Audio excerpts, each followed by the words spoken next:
Pourquoi est-ce si difficile de se libérer de son poids karmique?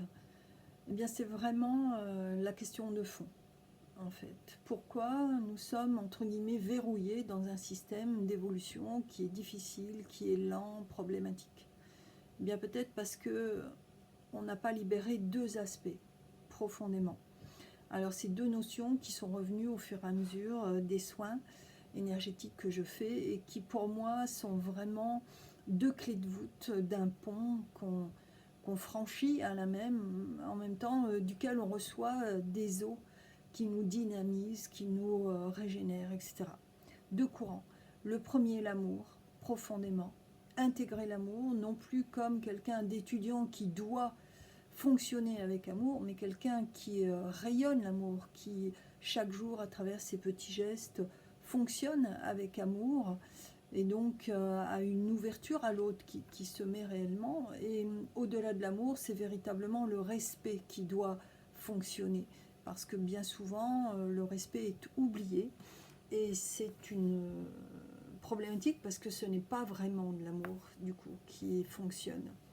Et le deuxième courant, qui va être la clé du passage, la clé de voûte importante, elle passe par l'empathie et également par une notion qui va être le fait d'incorporer euh, la valeur de l'autre comme étant la sienne. Donc incorporer l'altérité de l'autre comme étant soi, le reconnaître comme étant une partie de nous et donc lui donner une valeur équivalente à la nôtre, comprendre que la valeur de l'arbre, la valeur de la nature, etc.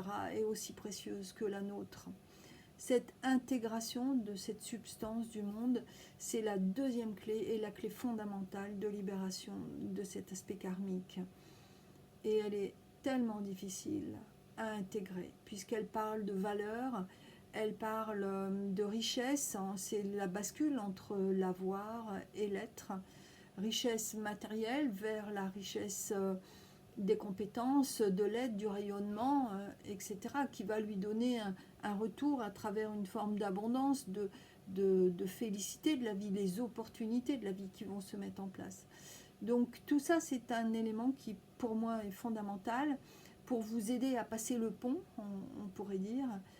Mais c'est un thème que j'ai à cœur et qui va être abordé dimanche 9 mars à Nantes, à Saint-Jean-de-Boiseau. Les places sont limitées, donc si vous voulez venir, bienvenue.